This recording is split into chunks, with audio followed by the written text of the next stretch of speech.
878, 870 and 300. 378 shows, 22 shy of 400. 400 is a lot of shows. Now, let me take a breath here. Okay, look, Dave, you see we're actually, for the second time in history, co-located in the same room, sharing the same space. I think the mic should be picking up nice. I haven't heard anything from the chat, so I guess we're okay. How's your week been, Dave? Oh, busy. Busy. That's the best way of putting it. I've been catching up on some shows. Oh, my goodness. Some good shows out there being released this year. I know, right?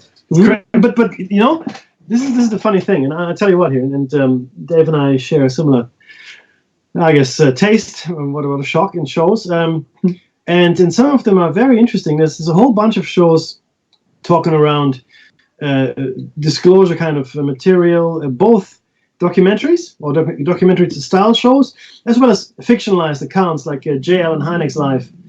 Dr. J. Allen Hynek wrote a book. You should all be familiar with that, back in the 50s. And they have now serialized, fictionalized to some extent his life, or certainly his work on Project Blue Book. And it's uncanny. It's a really interesting bend they've given it, right?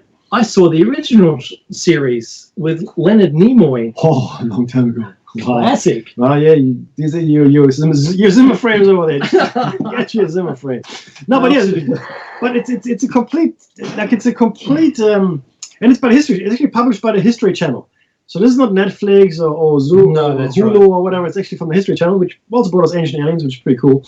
But the point is, the material they cover is first of all, it's pretty close to the actual events, but they don't give it the slant that it's all just BS or some kind of conspiracy, crazy stuff. They give it the slant that no, there's actually something going on here, and it's something really weird and strange. And they're not really saying what is what, but it certainly is a crazy thing. There's a show I watched today. It was today, I think it was today or yesterday. It was the one I watched was Moon. It's called the Moon Conspiracy, and it's just started last week. And the first episode of the first season dealt with the Operation Paperclip. I saw that. You did see that? Yeah, no, I haven't seen it, but I saw the title. Oh, incredible! So it's in that show you've got Mike Barra. That's right. Representing. We interviewed Mike. I know we did. Yes. Representing us, I guess, to the community. And there's also an FBI investigator, an actual FBI investigator, and a former astronaut whose name escapes me, African American. But he was only a Leo, a low Earth orbit astronaut, right? Yeah, right. So anyway, so the first show is around the moon landing. Well, could it have happened? Couldn't have happened, or what happened? And then Mike Barra argues, well, of course NASA could have kept it a secret, and the astronaut goes, no, impossible. You can't keep it a secret. Are you saying that I'm a liar? Are you saying that these people are liars? Well, if the shoe fits. But the point is, the NSA was kept hidden from everybody. Yeah. For how many? 30 years? Well, that's the thing, right? Not only that, but what the NSA did, spying on everybody, was hidden for a long time. That's also true. But the fact that the NSA existed was hidden. Bingo, 100%. Now, the kicker here is this. There's more people in there than there is in the moon mission. Yeah, a couple more. But let's look, Dave, you're right. That's 100% correct. The thing is this, and this is the kicker for me, right? Mm-hmm. Neither the astronaut, nor the FBI investigator, nor a whole bunch of other people ever heard of Operation Paperclip. So Mike Barra, how is that even possible? How is that possible? But it is, right? So yeah. Just because you're an astronaut or FBI investigator doesn't mean you know stuff, right? Mm-hmm. It doesn't mean that. It's still coming through. It doesn't mean that you know everything, that if you're well-rounded overall education, and certainly things like this you would completely be off your radar because it's not taught in school. It's not taught in school. But in the 80s, there was a late-breaking story, or that's when the story was actually broken by this reporter, and she was in this documentary. They actually go and visit her. Wow. The lady that broke the story back in the 80s. But the point that Mike Barra makes, well, if they can keep that secret, then they can keep other stuff secret. So the astronaut and the FBI investigator were shocked that Operation Paperclip was a thing. And Werner von Braun plus 100 of his staff came across, and essentially without them, the conclusion was there wouldn't have been a space program. It was still Germany's space program. That's what it was. 100% correct. Mm-hmm. It was still Germany's space program. And you have to consider both sides of the Cold War that were fighting to get to the moon first, both had like a 50-50 split of German scientists. So Absolutely. it was all on both sides. Yep. In total, Germany's space race. Yep, 100%. Which is bought by somebody else. Yeah. That's all it is. Yeah. Is Monsanto, Bayer Monsanto really? But the thing, you're right. It's but people don't know this, right? This is the point. And people they were going, oh, what? I'm shocked, and they were. I find it hard to find that one of the astronauts didn't know. Yeah, I know. And That's mind-boggling. That's more mind-boggling than someone out there right now looking randomly at the people in the street and saying, "Do you know about paperclip?" Boom, or JFK? Yeah, 100%. Right? No, look, and this is really the kicker, right? This is really where it all falls apart. So when he was thinking, oh, well, then he goes, I mean, what else have they been lying about? NASA did this, and it was very clear that without that. But so the next point in this show, very interesting, was the Van Allen belt. Mm-hmm. And there's two, as you all know, there's the really hard radiation, smaller Van Allen belt, and there's the larger, still hard radiation, but not as hard Van Allen belt, which is a bit larger as well.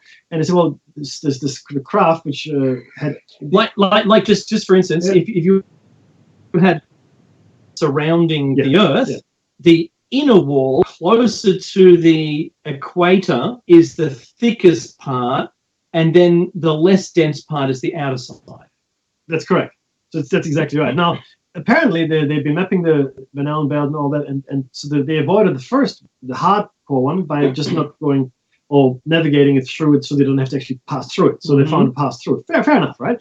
Because the actual shielding on the initial Apollo capsule, well, Apollo 11 that is 3 inches. Aluminium and stainless steel, 3 inches, right? So they did this experiment where they had plexiglass, the shape of the small one, right?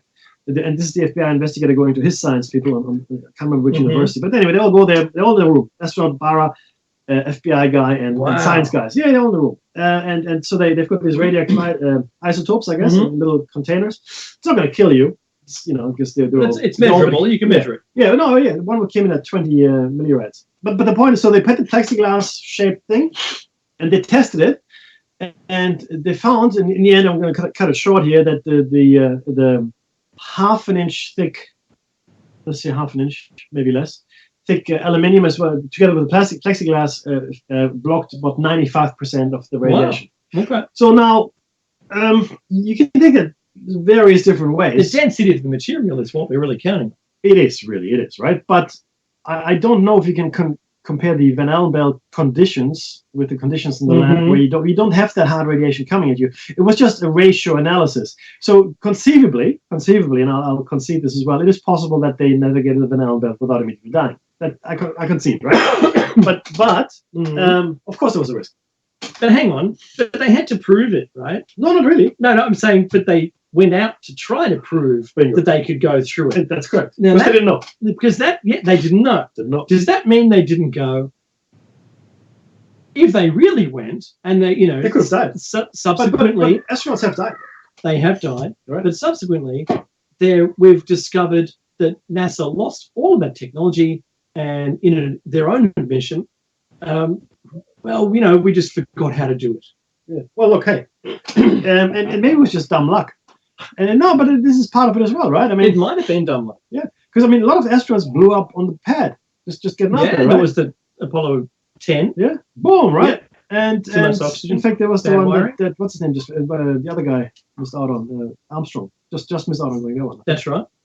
But okay, so you and I, we've seen it, and I hope the listeners have seen this as well. And that is the mistakenly released film in canisters for that documentary that was done a funny thing happened on the way to the moon, where they didn't appear to be in anything but low Earth orbit on the dates they specified. That's the thing, right? Does it mean that they actually went? Does it mean that they delayed it, or they went already? And who knows? Look, the contention here is around the July 20, 1969 moon landing. In the anniversary, the what's the 50th? The 50th this year. Is what, a month away, That's 2 months right. away, right? So it's not. In fact, this is the year of anniversaries. We're going to talk about that in a second. Yeah. But so if we're 50, it's the 50th anniversary, and in these intervening 50 years, we have seen very little advance in the space program. Yeah, I mean, the moon is the furthest manned, as we know. As far as we know, the furthest manned moon mission was the moon. I mean, that's the furthest manned mission ever. In fact, the furthest humans have been is in low lunar orbit on the other side of the moon. That's the furthest humans have gone from the Earth. That's exactly right. That's the furthest. No further in 50 years. 50 years. And now it took them to get from woe to go. So let's assume the space program started. Yeah, let's say it's Yeah. Okay. Let's say it started well within the Third Reich, right? Let's say in the 40s. So from the let's call it 44, for argument's sake, to 69, 25 years. It took 25 years to actually, and a whole bunch of stuff had to happen, the right things, the rockets, all of that. But once you have it, it took you 25 years to get there, for argument's sake, right? Including the German research. And then for 50 years, twice as long as it took you to actually get there, you do some shuttle missions. You put some satellites up, and that's all she wrote. And you don't venture past low Earth orbit. Nope. You don't even go back to the moon. You don't even go back. You put a station into stationary. I think the ISS geostationary. The ISS, right? Yeah. Well, it's not geostationary. No? It's orbiting. It's orbiting, right? Okay, right. So there you go. We didn't even anchor it. We put things into L1 and L2. Yep. And L1 is the position between the sun and the Earth, and rotates around the orbit with Earth around the sun. And L2 is the opposite side of the Earth out into deeper space, and that's called L2. That's the other position you can put satellites. And they put the largest telescope out there. Yeah. Which makes sense. And actually 3 others. There are 5 Lagrange points. Yeah, around. So you know the name. I just called it L2. Listen to me. Because anyway, it doesn't matter. Yeah. So they're Lagrange points, and that's what we're talking about when we anchor a space elevator, right? We would anchor it at one of the Lagrange points because it's geostationary, meaning whatever you put in that particular space, it'll stay there right in relation to the Earth. That's right. In relation to the surface of the Earth. So you could put an elevator there because there wouldn't be any stresses on the elevator trying to tear itself apart as they move at different speeds or all over the shop, right? So we haven't mentioned building it, but yeah, that's a different story. But apparently, like I said, I had a discussion with this scientist, Australian scientist, head of APVMA. And that's right. You were telling me about this. And he's an astrophysicist, right? We had lunch. It doesn't matter why, but we had lunch and we were just talking, and he had been to Pine Gap and all these places, and I was like, what can you tell me? He said, I can't tell you anything. Okay. So then he said, I can tell you something. Space elevator, 15 years. We're 15 years away from it. Yeah. And they're saying, I said, nanotubes? He goes, not buckyballs. Buckminster Fuller, right. You've seen that's the strongest carbon shape you can make. Right there. And that's what they're going to use. Because what you need is a material that doesn't collapse under its own weight. Well, you can make buckyballs at home. If you get a spoon and a candle, the black soot on the back of the spoon is actually buckyballs. There you go. And if you can link them successfully, right? You've got the strongest and lightest, and it's really about the lightweight, right? Yeah, right. It has to be lightweight because once you build up a certain thing to a certain size, it will collapse under its own weight. That's when we talk about tensile strength. The tensile strength of a material is its measure of how much of it you can actually use in anything before it collapses under its own weight. Like a piano wire, a piece of string. Yeah. Compression strength is a different thing. That's, building a building only out of bricks, for instance. You can only get so high before they crush themselves. Look, and that's exactly right. I did engineering, Oh, I think we had the music playing over us. Well, it's finished now. It's finished a long time ago. That's okay. Well, I do apologize because, look, ever since Microsoft took on Skype, awesome. Microsoft, best company in the world. Best. Sure is. The world. They're going to retire Skype, You're going to get Teams in there. It doesn't matter. Whatever. It's all good. Yes. Sorry, but hopefully you got most of the conversation. In fact, by now you should have got a lot of the conversation. It's all good. So anniversaries, though. This is important. So do yourself a favor. Watch some of these shows. Also talked about the ancient nuclear war on Mars because the amount of xenon or radiation on Mars is too high for natural currents to have caused it. So there are a lot of scientists that believe that 300 million years ago, there was a nuclear war on Mars. What? Yeah. I wasn't a proponent of this for such a long time because we know that there's one whole half of Mars which has been bombarded and is cratered, and the other half is relatively no craters. There's occasional some, right? There's a few dotted around here and there, but for the most part, one half looks like the rear side of the moon, and the outside doesn't. And natural erosion hasn't collapsed them, right? So whatever it did, it instantly froze Mars into and kept its state. The question for me was how could there have been a nuclear war on Mars 300 million years ago, unless, of course, you now factor into there being another civilization who's been divided into two, because a single civilization acting on its own as one won't war itself for no reason. you'd need to have some kind of polarization of that nation. Yeah. We're pretty close, and we're we are. the doomsday clock is No, the no. closest it's ever been to midnight than it's ever been ever since we had nuclear weapons. And that was started in 1947. Let me tell you. Right? Right. So just saying that I wasn't a proponent of there being nuclear war there until I heard this new revelating is a new word. I like today. It. Oh, we can also say revelation. We can say that too. That's also good. This astounding new information that I've heard that there is in fact radioactivity on Mars. Now you don't get it naturally. Not that kind of radioactivity. No. So it depends on what kind of half-life and what is it, strontium and was it? Well, this thing's all the heavy metals, right? Yeah. But be that as it may. This kind of radiation, they say, this is from, I don't know, I haven't done the research, but they say it can occur naturally and certainly not be as strong as it is on Mars.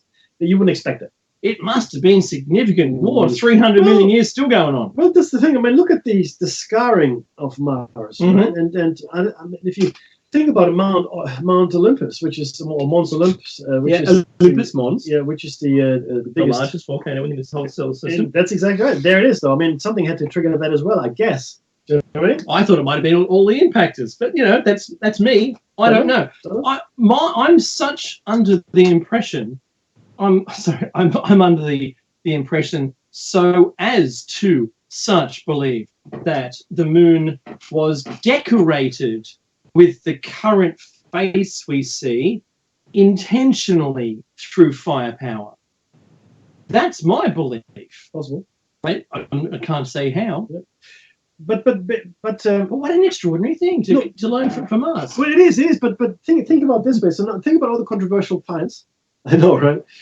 Think about all the controversial finds, though, that were made in the 19th century from an archaeological point of view on Earth. The crockery and gold chains and footprints and all kinds of things, which are purportedly hundreds of millions of years old, 200, 300, and so forth, millions of years old. Now, you would argue, all human beings have been around that long, whatever. So let's just spool us back to another interesting fact, which is the king list, the Egyptian king list, which happens to coincide with the Sumerian god list. Yeah, they overlap. The end of the Sumerians' god list overlaps perfectly with the beginning of the Egyptian king list. Bingo. Right, that means they're the same list, and they're talking of reigns of these kings of tens of millions of years, like a really long time, right? And of course, from our perspective right now, our vantage point is which is limited, but it's our vantage point. It's like 6 feet in the air, right, on sea level, and at average age of 50. Yeah. Because I think 80 or 70 now in the Western world, but we don't get very old. So for us, everything needs to fit into the human scale, which is a mistake, of course. Oh yeah. Complete mistake. I mean, do me a favor and watch some satellite footage. Better yet, watch some footage that's taken from like 10 kilometers up or 5 kilometers up. Just watch the Earth from 5 kilometers up. I do that when I'm flying. Boom. It's like watching ants. Ants, on the other hand, would judge everything by the ant standard. Right? They would anthropomorphize everything. Whereas we put everything to the human standard. We anthropomorphize everything. So. That's a problem. When was the last time you walked out your front door, saw an ant's nest, and went, "Hey, fellas," right, and talked to them and tried to make meaningful conversation? This is the thing. If aliens were doing the same thing and flying past and just seeing us scurrying around like ants with no significant intelligence in particular, we lost the greatest one recently. Who would they talk to? Who would they talk to? See, the thing is this, right? From the ant's perspective, everything's hunky-dory, right? I'm like a half an inch off the ground, looking around. Oh, the air smells sweet down here. I tell you what, anything that goes beyond, like, I guess in human scales, about 50 centimeters a meter is like inconceivable. Oh man, this is just a huge, big thing there, right? And my senses are different because I perceive my world differently to the way humans do, right? But from the ant's perspective, right? Ants build shelter. Ants farm, so they have agriculture. They also that's right, because they take rotting leaves, and take it down underground into a thermally consistent environment and grow the fungus. To eat, correct. They also herd animals and drink their milk, if you will, right? These they're actually aphids, aphids, whatever the word is. Yeah. Little bugs, aphids. That's it. Aphids, and they herd them. They herd them. They protect them. It's their herd of aphids. They drink the sugar at the aphids. They stimulate boom their abdomen, and to produce the single drop of nectar. Boom. Exactly, and they're rigidly structured into a social form. They communicate with each other. They have an instinct, if you want to call it, but it goes beyond instinct because they're actually quite progressive. Via chemical is actually quite efficient. It is. Mackie, did you know when you build a bridge? Sorry, you're building a tunnel. You're building a bridge underground. That's what you're actually constructing. Mm-hmm.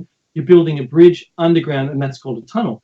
And the young ones had a really funny sketch. There's two ants talking. Did you know humans can actually build bridges? What? And the other ants, because it's the young one, said, how do they get them into the discos? It's a very funny state. Now, I'm going to say, you're right. Ants have found the perfect place in size for them and making this an ant-scaled environment for themselves. This Earth is huge for them. Yep.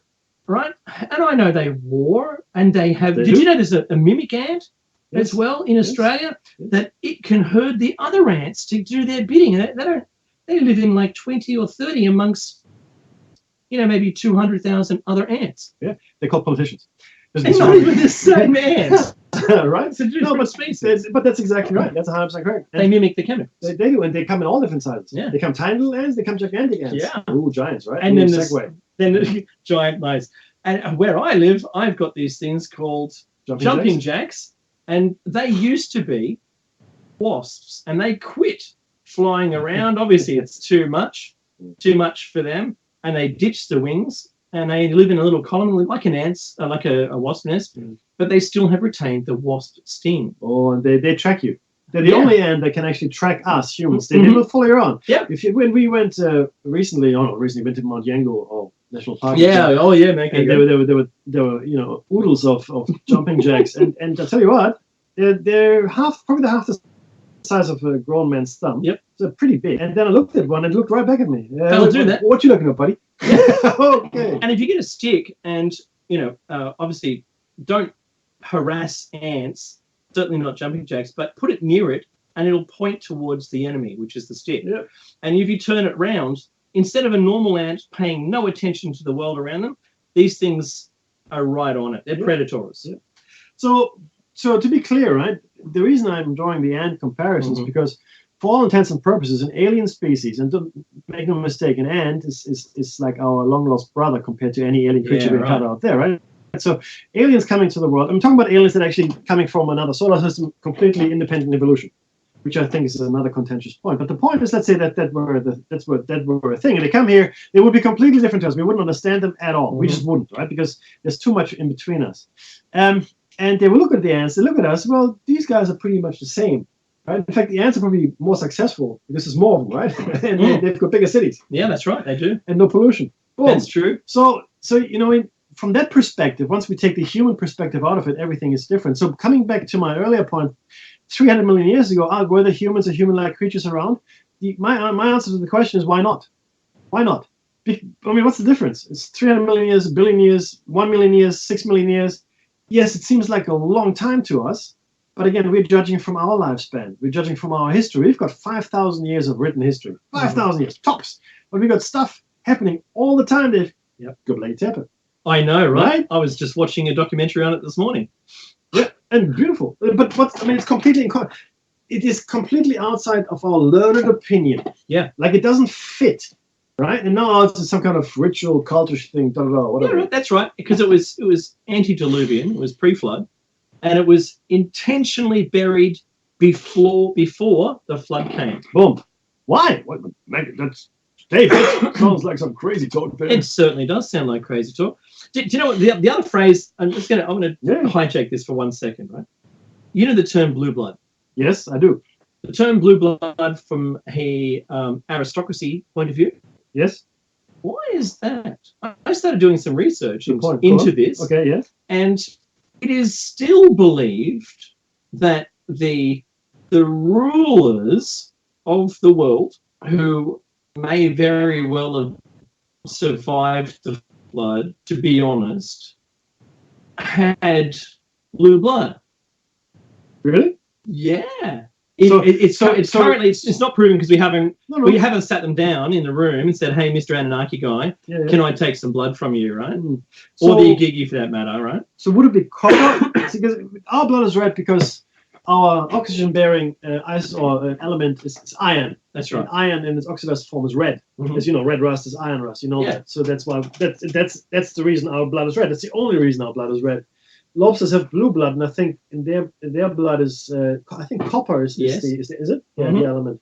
There's no reason why you can't have any other color blood either. I mean, why did we choose? Why was iron? Why is iron It's our just the oxygen carrier? oxidizer, Yeah. is what we're talking Yeah, about. It makes a difference. So the research that I've been looking into at the moment is those who the story evolved from those ruling people that turned into aristocracy, still rulers, and the blue blood lineage of those people to be traced back. And that's what I've been looking into this at the moment. I'm not saying I have any conclusive evidence of anything, Mhm. except for what still remains today is the phrase, Blue bloods. the blue bloods. Mhm. And, you know, you can have a blue ribbon jury, but that doesn't mean the same thing. Yep. So the blue bloods, and where they came from, their origin, and there's a lot of talk, and we still know there's talk today. But there's one thing that I've been looking into, and Mackie prompted me to do this the other day. Ah. All right, 1947. Good. And I want to tell you that in 1947, Queen Elizabeth got engaged to Philip. A lot of stuff happened. 47. That's why I asked Dave to look at 1947 because there's shit. I sent you a screenshot Yeah. too. Oh, yeah, I saw that Yeah. actually. Yeah. Go on. No, but keep going with 1947. But I was quite surprised, to be honest. Yeah. I know, Just how much there was. Can you download? Maybe you can download it. Yeah, save it down. Look, the microwave oven. It wasn't invented, but it went on sale in 1947. Yep. The transistor Yep. was developed 47. in 47. Boom! Guess what company, what a current computer company registered itself for the first time in history? I don't know. HP. Really? Not kidding, right there, right? Yeah. Not only that, but the word computer for the first time ever was used in 1947. Yep. Absolutely. The first experimental nuclear reactor Mhm. was created. Mhm. And that was just a pile of radioactive materials that they discovered inside of boiling water. But what is the event what's the event that's really preceding a lot of that? Well, what I did in my research, I didn't bother looking at anything that was pre-July, 7th July, for instance, Yeah, for instance. 1947. And Yeah. as all of our listeners would be proud to say that they knew this date, was the Roswell crash date. Everything that we just mentioned happened subsequently to July 1947. So the Roswell crash happened, and we get HP Incorporated is registered. Queen Elizabeth gets engaged. That's right. All right. We have the first experimental nuclear reactor. We started the construction of automated computing. Chuck Yeager breaks the speed of sound several months after. America unified all of its defense forces into one thing called the National Military Establishment. Bingo. And we have the first transistor. Yep. Okay. We have the first. In fact, it was the first Leuvatron. No, that was not. So the first telescope on Earth of 200 inches or greater was made. So there are a lot of things that happened after July 1947. That's why I wanted Dave to look at it. We also The first mobile phone network. The first hexagonal cell network was created back, believe it or not, in 1947. What a shock. We also lost Flight 19. Yes, Flight 19. You know the 5 Avenger Yes. Mariners? We lost those. And then, sorry, we lost Flight 19. Then we lost 2 Mariner Avengers afterwards looking for them. So we lost Flight 19, and then we lost 2 planes afterwards looking for them. That happened. That's a thing that happened, right? And we still haven't. No, we haven't found those planes yet. Do you see? Oh, we found these planes. No. We found a number of those same model fighters, but they weren't part of that flight. No, they were not. 1947. Crazy times, right? So yeah, but it is though, right? 1947. You know, it's really interesting. All the things that did happen in that year. Operation High Jump also wasn't far off the radar at that point. And I saw another documentary on that as well, where they say, oh no, where the actual declassified documents are around training for Arctic warfare. That's why they went. Yeah, of course. Well, we found that out when we did our research. Yeah, but you know, let me put it this way. So one of the bones of contention between this Mike Barra show and why send Admiral Byrd? Why send him down there? Well, if you're just going to do some training mission. That wasn't mentioned, by the way, in the documentary. No, it wasn't at all. No. What a shock. But the point here is that so the contention always is of the people that try to debunk anything is, oh, there's no corroborating evidence. There's no documentation. There's nothing where we can put a hand on, whatever. Which is true. It is absolutely true. But the point here is that if I had a black budget program or deep dark, you know, like ultra black, and you know, billions, if not trillions of dollars, you know, disappeared on this gurgler, I would not leave a paper trail. No. I would leave false paper trails, sure enough, which we're getting, but I would never ever disclose what I'm really doing. I mean, we have had disclosure of Operation Paperclip. We have had disclosure of MK Ultra. These are no longer conspiracy theories. Now people will argue, oh, it's no longer happening, Mackie, this is just in the past. Yeah, right. And I'm always astounded, Dave, that people would say, oh yeah, no, it's not yeah, then. No. No. So it's like, oh, we don't do war anymore. Oh, really? Yeah. Drugs? No. Yesterday's problem. It's insanity to think that these people would leave a paper trail. Because again, the astronaut with the Mike Barra, That's right. where's oh, he was actually impressed that the other guy had Operation Paperclip declassified documentation. Yeah, nice. But there's documentation. Yeah, because someone back in those days they were sloppy still. And they didn't shred it. Boom, right there, right? And the story was broken in the 80s. Yeah. In the 1980s, Yep. 30 years after the event. But still, right, in the 80s to now, a lot of people just don't know about it because it just disappears. Leaves the news cycle gone. Well, just remember that to talk about the moon hoax, right? I had to say the moon hoax because that's going to get your attention. Yeah. All of the NASA computer tapes, all overwritten, all the backups, all the data, all the telemetry, everything was completely gone. There's nothing left. Yep. Even the moon rocks were all found to be fake. That's weird, right? I mean, the funny thing is this. Surely you went. Well, surely someone has to have one of the. Remember, they gifted them to all the prime ministers around the world. Well, somebody has to have dignitaries. Maybe they ate them. But I really feel like a moon rock. What's the Simpsons? We can't tell them that every chip that went into space came back super intelligent. No, we won't be saying that. Right? I mean, this is just, it's insanity if you think about it. So do yourself a favor, look at these shows as well. But there are 2 very important anniversaries this year. One is a 30-year anniversary, the other is a 75-year anniversary. And in fact, like we said earlier, there's a 50-year anniversary just coming around the corner. So the 50th anniversary is, of course, the moon landing, the Apollo 11 alleged moon landing. I contend that the Apollo 11 1969 July 20th moon landing did not happen because it would have been catastrophic if it had been a failure. Right? I mean, there's always too high risk. Well, the thing is, Kennedy said we'll get to the moon by the end of the decade in 62, 61. And that was the end of the decade. That was the end of the decade. That was July. I mean, there's no other window. This is it. We're going to be in the 70s now, right? Yeah. So it had to happen. It had to happen in this year. And if you look at the Apollo program before that, yes, there were massive failures and everything went wrong. It's actually a diary of disaster is what it is if you follow it through. And if I were in charge, this has nothing to do with anything. Not conspiracy, just if I were in charge, I would have had a plan B. So plan A is, we'll try to send them up and all that. We're tracking well. Yeah, we're tracking well. Everything's great. But plan B is, well, maybe we're not. Yeah. So do I want to risk these astronauts? Because we just lost some.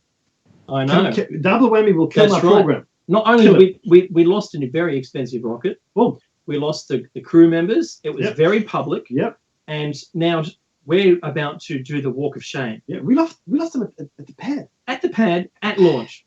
That's right. And then you tell me the next launch is going to be super success. But Yeah, look, right. But maybe all the stars align. Awesome. But let's think about it from a PR point of view, right? Let's take all the emotion out of it and just look at the You're rationale. right. Yeah, cool. So I'm here. I've got to make the decision on this, right? I've got another 3 astronauts, highly trained, cost me fucking, pardon my French. You can imagine the money, right? Yeah, massive money, right? But these are highly trained people, blah, blah, all that stuff, right? So, and not to mention the rocket. So I'm going to say, you know what? I will go through the motion in the 60s, July 1969, but I will have them in low Earth orbit. They're going to orbit the Earth. They're going to orbit the Earth. However long they're going to orbit, however they're going to be in that capsule. But I'm going to stage. Well, I might just orbit the capsule because the capsule went through re-entry. That's right. You can look at the capsule you know it went through re-entry. That's right. So we're not disputing that, but I'm just saying maybe there weren't any people in the capsule, potentially, right? Yeah. So I'm thinking that the people would then be in Burbank Studios.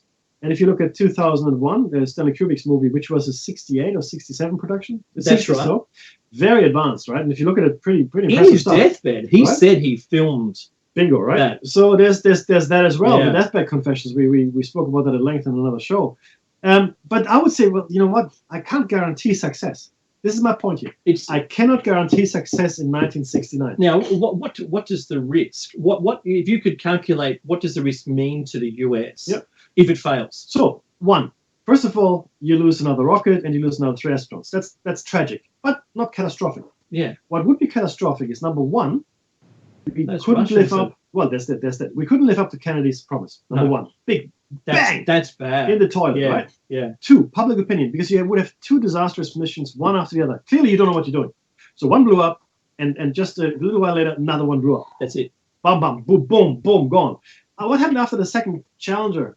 After the second, They grounded they grounded all them. of them. In fact, there's no shuttle program. There anymore. isn't. They No, gone. that's right. Second time around, need another 7 astronauts, right? That's right. Gone. No, two disasters spell the end of pretty much anything. Yeah. Once, well, Once was an O-ring. They got to blame it on that, and then the second one was bits falling off, damaging the front surface of I think the left wing, right? And then it burned up on re-entry. The whole thing just burned up. because a piece of foam peeled off. That's right. That's just shocking, right? But again, it went to the lowest contractor. But the point here, so Dave just rightly said That's the a Russians. good point. It is, Yeah, right? and look, the Russians are leaning on this, on the failure, going to succeed, and there's a Cold War. It is bingo. It's the height of the Cold War. Bay of Pigs just happened, right? Yeah. Well, I mean, not just, but it happened. Vietnam is happening. Yeah. It's happening. That's right. So if I'm America and I got another failure, a massive failure in my space program, my allies will look at me, or even other maybe Southeast Asian or South American nations or African nations, go, hey, America doesn't know what they're doing. At least the Russians had a man in orbit. That's right. Gagarin, they were first. They seemed to be okay, right? Because back then it was a power play between the USSR and the USA, and by proxy, right? So. And that would have played right into the Russians' hands. So there's a lot of reasons. You fail there, and the forward-looking view of history from that failure doesn't include the US. Well, of course not, because it's Russia is now the power. Everyone's trading with Russia. Yeah. They're the ones who have everything. Imagine the economic slump that would have occurred in the US as well. 100%. My goodness. 100%. Yeah. And I mean, nuclear parity had been reached. The Russians had nuclear weapons. That's right. They had nuclear weapons. Enough to destroy the world a couple of times. Yeah. So let's be clear. It would have been catastrophic if that mission had been a failure, because they would always risk it. So people they look at it myopically, right? They look at it myopically, meaning they're short-sighted, only focusing on this particular thing. Well, in order to understand Very similar to our political situation. right? In order to understand why people think this is a moon hoax, you have to understand the totality of the political and historical situation. It isn't just about the moon No. itself or the rocket itself or the people itself. No, it's not. It's the bigger reason. picture. Exactly. And the reason people like myself and Dave harp on this is because it shows just what the government is capable of hiding. Like I said, the astronaut was astounded that Operation Paperclip was hidden. What? Oh, no! Oh. What? Werner von Braun didn't give it away. What? Hang on, he was a Nazi in the SS? That's right. An officer? Yeah. No, there's actually a picture of him and Hitler. On the steps. It says Hitler and then 5 steps, like on the staircase outside, 5 steps up, there's Werner. The only guy in civilian clothing, by the way. Yeah, Everybody right. else in With military uniform. military, Yep. Anyway, including Hitler. Anyway, so boom, that's to one side. And just to be clear, right, we're almost at the end of the first hour. Two other very important anniversaries. 30 years. Yeah, what's that? Tiananmen Square. Oh yes, I saw that. Tiananmen Square. The image came up again. Yep. Yep. And the last time we saw this image, when I saw it, wasn't the event. It was when some reporters went into China and showed people, just random people on the street, do you know what this is? And they said that's Photoshop, right? Yes. In China, yeah. So to be clear, it's 30 years, right? There's a whole bunch of school children that grew up and now into adulthood, they were just born or didn't exist. And a lot of other people have died in the meantime, of course, as well. But thousands of people were killed in Tiananmen Square. And in China, it's just a non-event. Like nobody, what? Yeah, what do you mean, China, what? But the whole world saw it happen while it was happening, but they didn't. So they don't even know. They don't even think it's real. Yeah. So it's not on the same scale as Holocaust denial. I'm not saying this, but it's the same kind of thing. When atrocity happened, or the Holocaust that was perpetrated on the Armenians by the Turks, in the early 20th century, and Hitler said, in fact, well, who remembers what the Turks did to Armenians when he was planning his Holocaust, right? Which nobody remembers, right? Because nobody talks about it. But in China, no, Tiananmen Square never happened. It's non-event. Well, just think about this. That's our future. Yeah, 100%. Our future is limited information, government-controlled news. We don't know really what's going on unless they tell us it's something we need to know. Yeah, and see, this is a very nice segue. Thank you very much. So 1984. Oh, I love this. Well, the thing about it, we're living in an information-poor world while being bombarded by an innumerable number of media. So there's so much information coming at us. Data. There's so much data coming at us, but it's information poor. What's the difference? So data is just a whole collection of stuff, completely unrelated. It's just points of data points. Boom, boom. It's like weather. What's the temperature? 25 degrees. In and of itself means nothing. What does it mean? What 25 degrees? Where is it? How? When? How long is it that hot? It doesn't mean anything, right? It's just 25 degrees. Where are you? But once you put it into a correlational engine and get some meaning out of it, it becomes information. So today we hit with a lot of data points. The worst things that the reality shows, because reality doesn't convey any information. In fact, reality isn't really reality. It isn't. No, it's not. that's a rabbit hole down there. But the point is, we have 50 cut out today, right? Yeah. But you're right. But if we get these data points without meaning, then we no longer understand what information really is. Information is correlated data that gives you something that has value and you can extract some meaning out of. So this is the most connected time in the entire universe as far as humans are concerned, right? Correct. In the last 2,000 years. Yeah, 100%.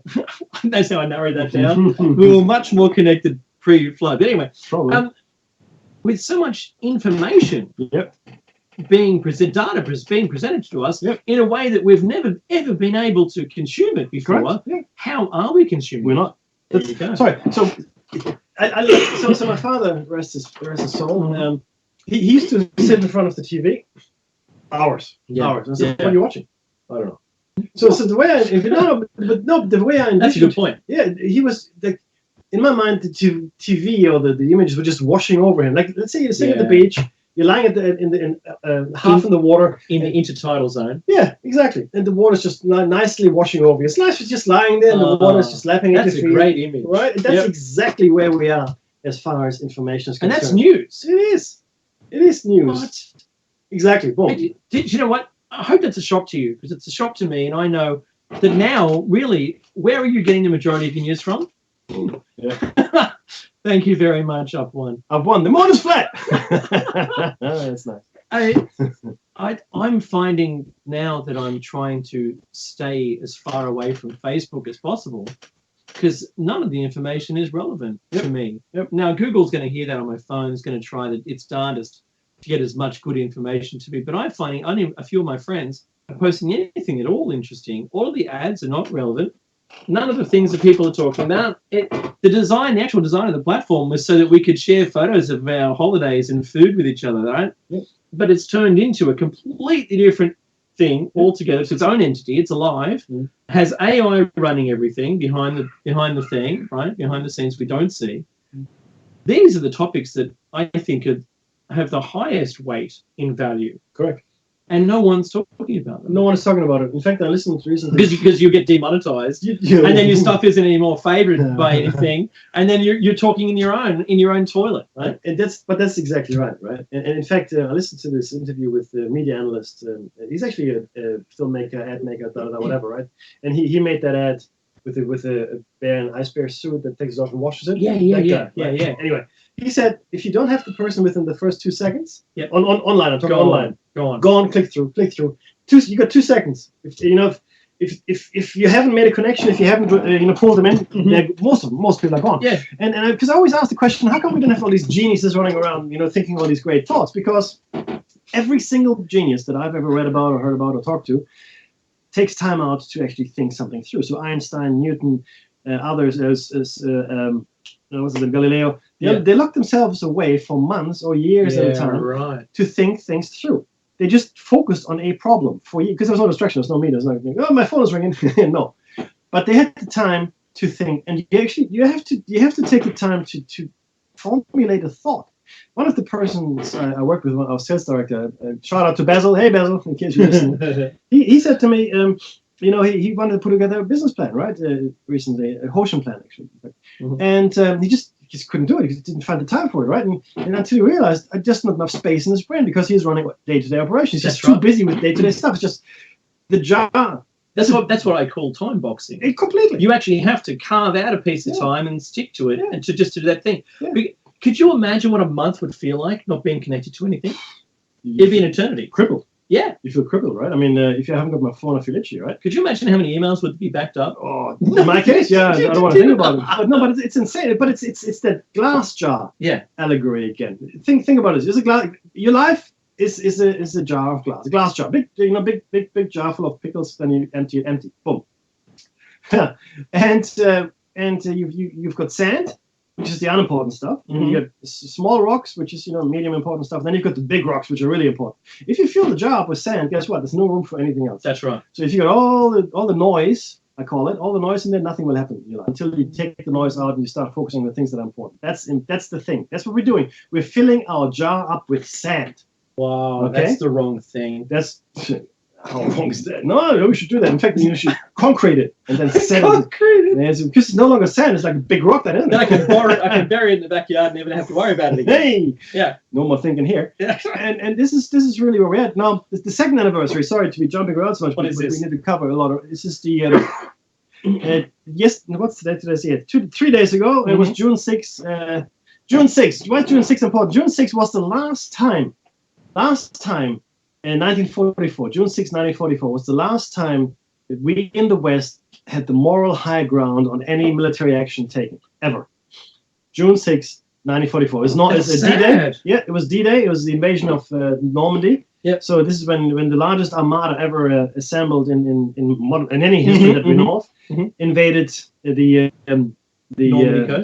Normandy coast of France in order to, of course, bring down the Nazi empire.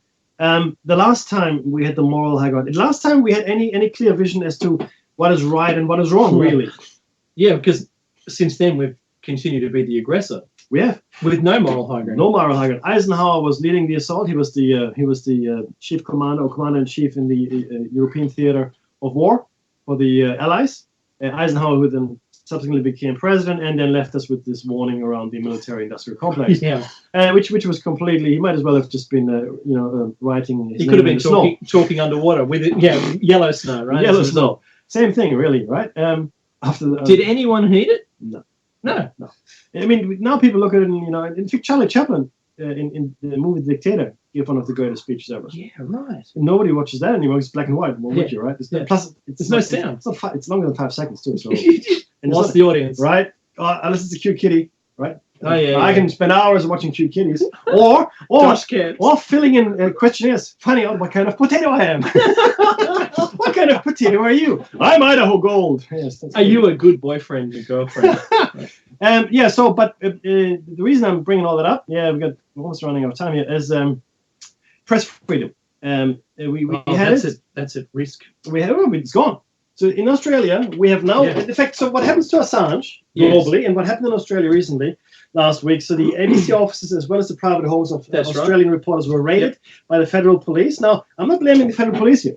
So what happened is, the government didn't do this, apparently. It was the bureaucracy that had been put in motion. So there was public servants said, oh, there's something happening here. And the federal police in Australia has an obligation to investigate any kind of thing that is reported to them. So whatever it might be, right?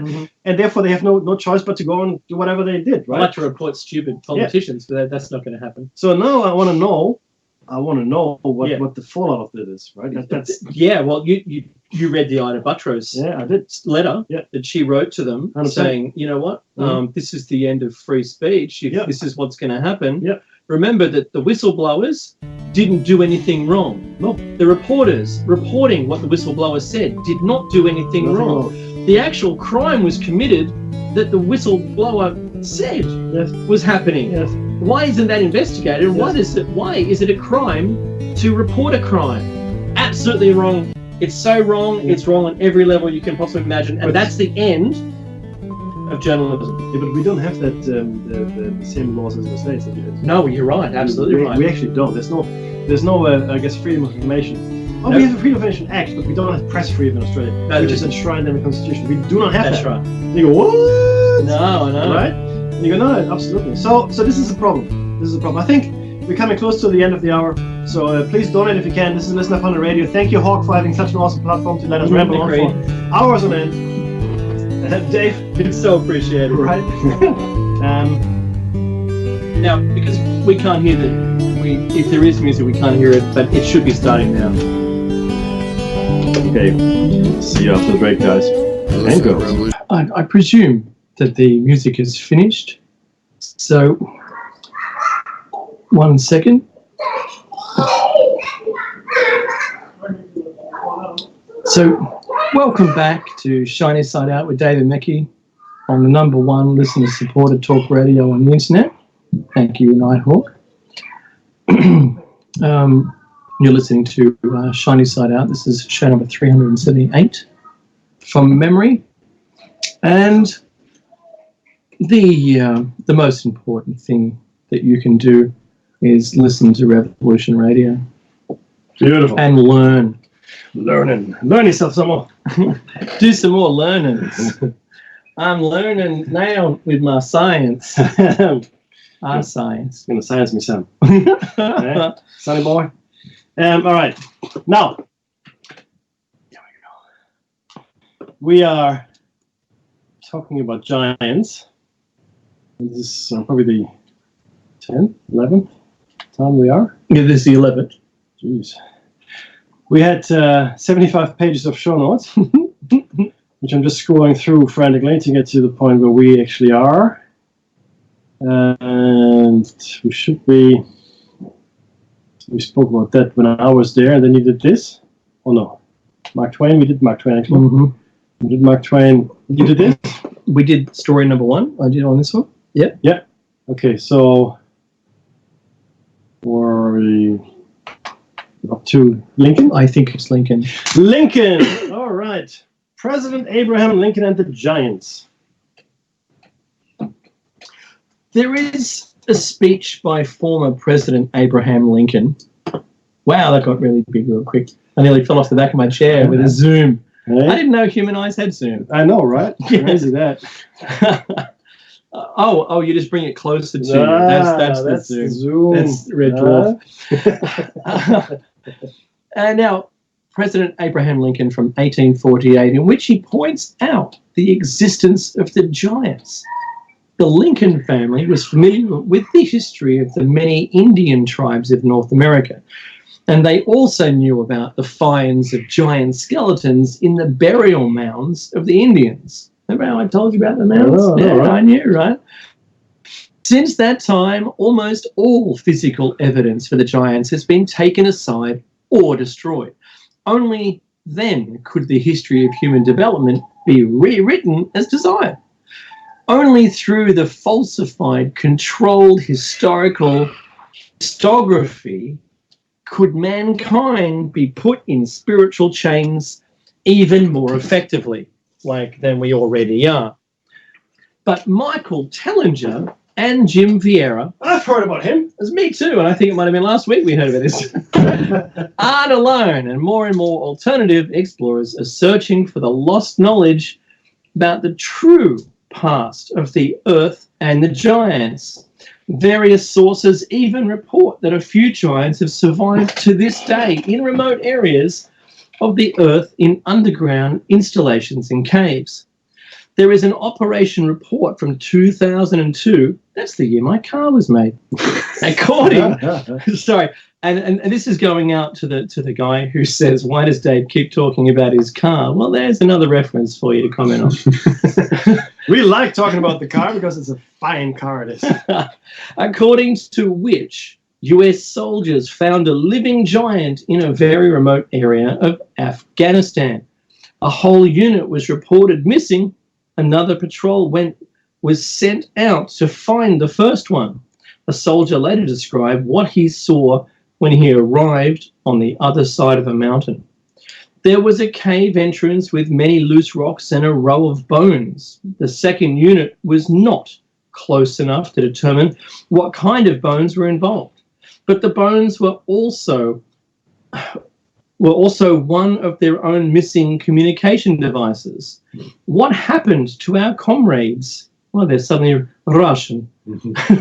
To avoid ambush, the whole patrol took over. Not much later, the men saw something coming out of the cave that made them freeze.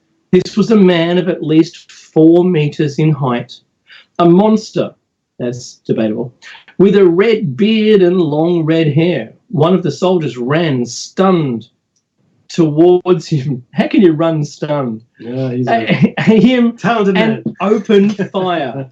Everyone started shooting now, and one screamed, now that's the guy I wouldn't have in my platoon, that one should shoot the giant in the face. The giant took several goals, but still stayed on his feet.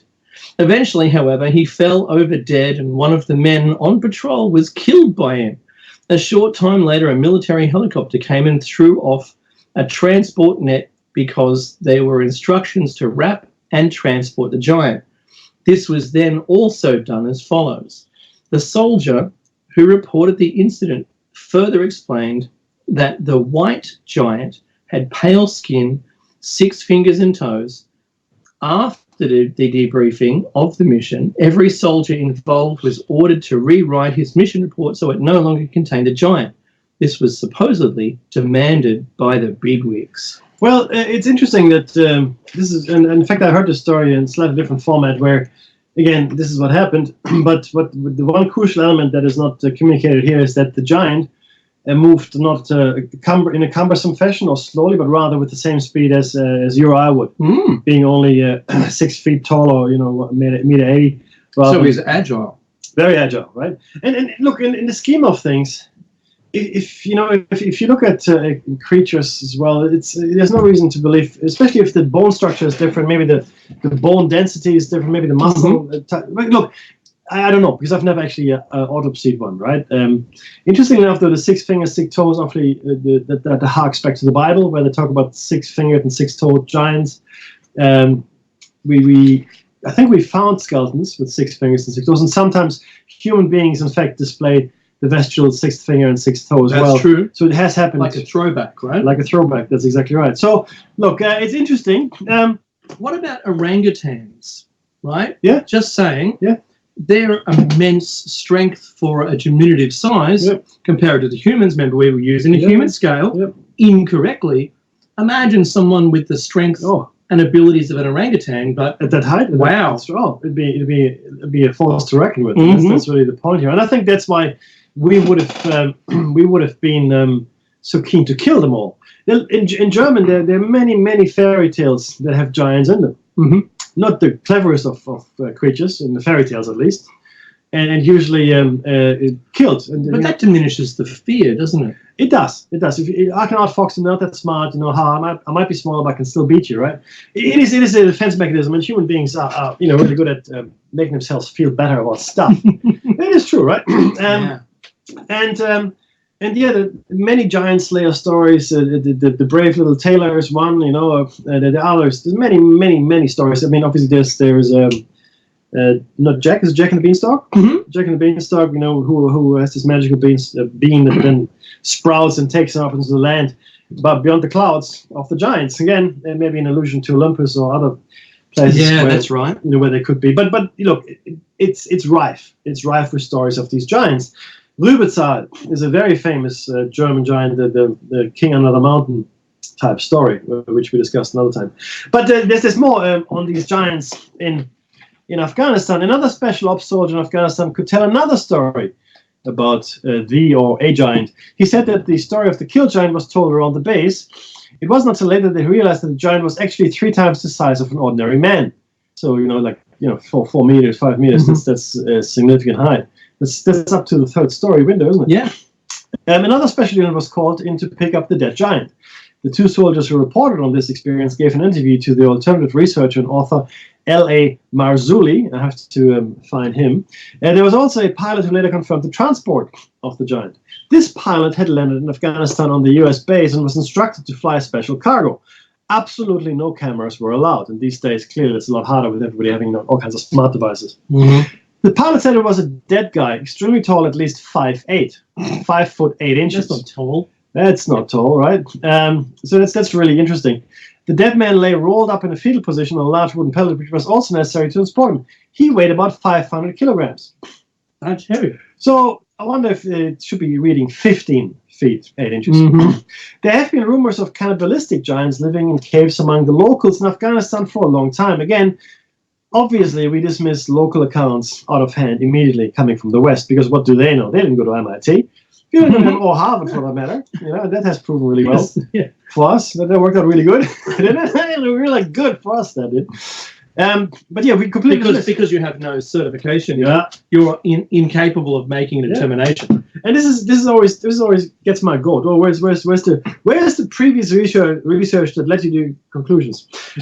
Science will not look at original research, or very, very rarely look at original research as being something valuable in its own right. They will always ask, every scientific branch will always ask, where's the research upon which you've built your research? Now, if you've got an original thought, completely new, right, and there's no research because you've just gone outside the box so completely, then all of your findings will be completely dismissed as well. It's shelved. It is insane, right? Insane. Now, okay, so there were these rumors of these cannibalistic giants. The soldiers who did not speak the local language understood these rumors as legends. Also, there had been regular bone finds near cave entrances, indicating that something lived in these caves that killed and ate people. Look, and it could be a bear, could be a lion, could be all kinds of things. Right? I mean, you don't know. I mean, you have to understand. Well, there's bears in Afghanistan. Well, just saying, right? If they're giants, there could be bears. but the point is, people will always look for the easiest explanation. So, but look, they have found evidence of people being killed and eaten by something that happened by chance. But every now and then, the giants were also given people as offerings, right? So sometimes people just happened upon them, they were eaten, but other times they were sacrificed. The locals explained. This cannibalistic race of red-headed giants had probably ruled the whole world once, for there are reports of them also from North and South America. Yes, we know that. And they still appear in the traditions and folklore of the North American and South American Indian tribes. Again, Dave mentioned the mounds where they found skeletons with the red hair still attached, as well as stories of the Navajo, especially the Navajo Indians of the area. The giants had probably become a constant threat to the indigenous tribes and had finally been decided to eradicate them for the good of all. The last giants finally hid in caves and were surrounded by the natives. There were fires to smoke them out and kill them. Again, that's how we usually deal with things that we don't understand. Those who dared to storm out of the caves were the victims of retaliatory attacks, for these giants had killed a large number of people. But there are also reports from Corey Good, a former member of the secret space program, that the leaders and members of the royal caste of giants had laid down in so-called stasis chambers, in which they could survive thousands of years in deep sleep. So we're not talking about troglodytes, cave dwellers with no technology and primitive ways. We're talking about a race of technologically advanced giants here as well, right? And yet, in fact, I'm coming back to the Anunnaki. I contend the Anunnaki were significantly taller than we are. today, significantly. In all depictions, they are. In all of the depictions, they are. We look like toddlers compared to them. Okay, so that puts them at easily 10 feet, maybe 15 feet. Right, so like tall people. Now, deep sleep, right? Stasis chambers. They should stay there until the time of their return has come today. After that, they should take up their old role on Earth again. But is this going to happen? It is written in the Bible, again, this is the author here, that God wiped the evil giants from the earth by flood. Well, yes, except for one, right? And this came from the Jewish apocryphal texts.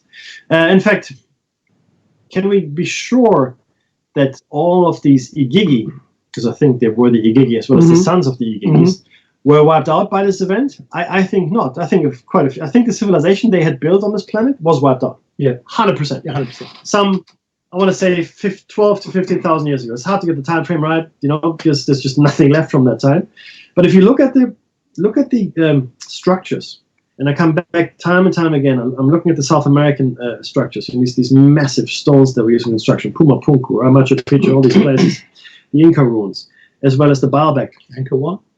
Angkor Wat, yeah, the Baalbek ruins. I mean, it's stone. We don't know when it was built. We don't know. We can do this now. We don't. We cannot date them. We can date the stone. Yes. Oh, this stone is 5 billion years old. Well, good for you. That's nice to hear. What we do with stone artifacts, we employ relative dating. We've spoken about dating. See, everything makes sense now. Sure, we have to educate everybody on what the scientific methodology is, and then we can actually discuss it. And hopefully, understand what I'm talking about. But we actually had a show on dating. Right, not dating people, but dating artifacts. So let's just give it a quick example. Yeah. Göbekli Tepe. If you dug up the soil underneath one of the standing rocks and dated it, relative dating suggests the age in which that soil was before you put the rock on top of it. Bingo. Potentially, if there's organic material in it. So it has to be organic material. And what we do these days mostly, or what has been done over the last, since radiocarbon dating, 1947. Right. Yeah, that's right.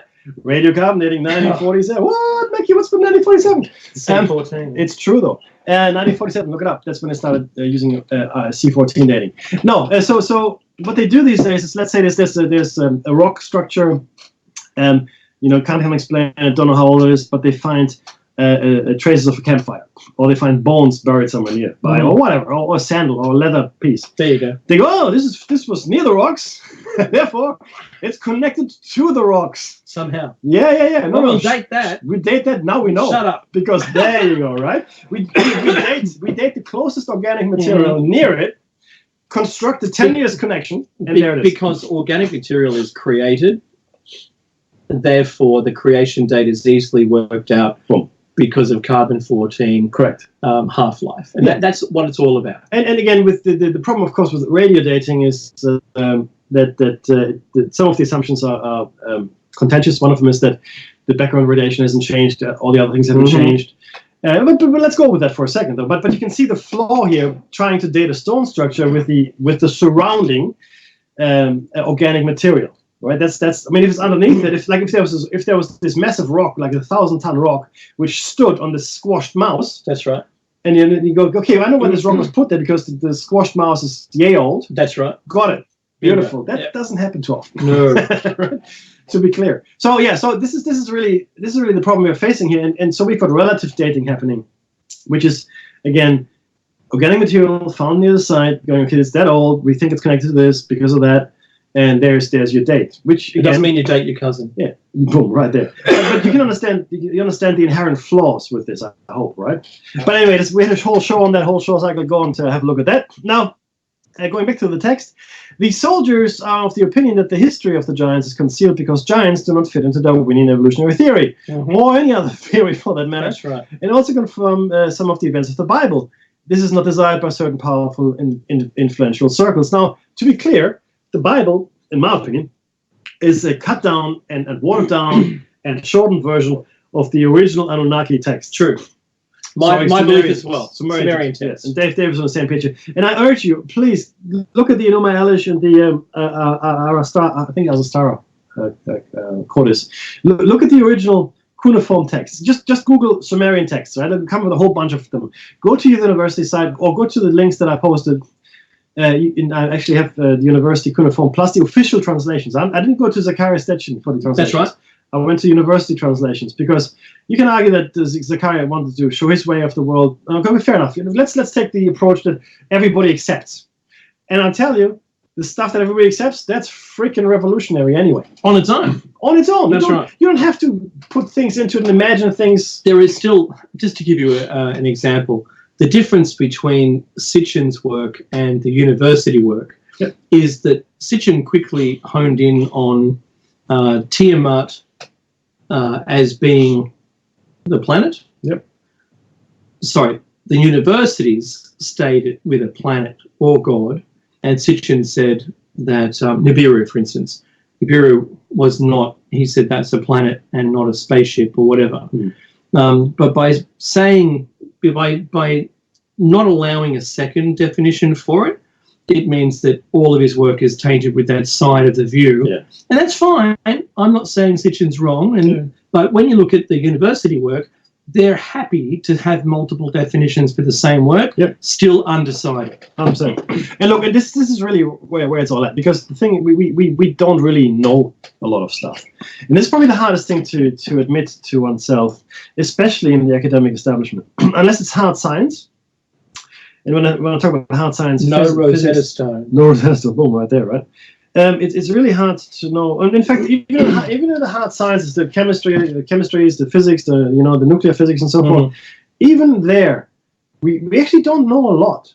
Yes, we have figured out a few forces. That's awesome. We still don't know why gravity is such a weak force in comparison to magnetism, for example, or electromagnetism. We don't know, right? We don't know. So clearly, there might be a multidimensional aspect to gravity. So some of the forces' power is bled off into other dimensions. Just me saying it. This is not what they say. I'm saying that. That's right. And we still don't understand time. We don't even know if time is a thing. Physics itself doesn't care about time flowing this way, flowing that way. It's completely irrelevant, right?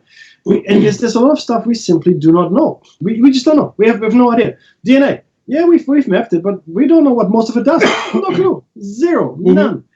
So we are probably the smartest apes in the room with 1,000 typewriters, but it doesn't mean that we have found all the answers to everything. We haven't. And we really should be honest about that. And because we haven't found the answers, Dave, I think it is very important for us to keep asking all the hard questions, the uncomfortable questions. Yes. I don't mind being called insane or crank. No. I don't care. In fact, I'd like to do a quick shout out to Amy de Coudray. And I hope I didn't butcher your last name there, but it's Oliver's daughter, again, a colleague from work, and we were hiking recently in Nomea, and so we just talked about that. And he then, after his trip back, told his daughter, who's 13, about our show, and she looked it up, and she now thinks we're the coolest people she knows.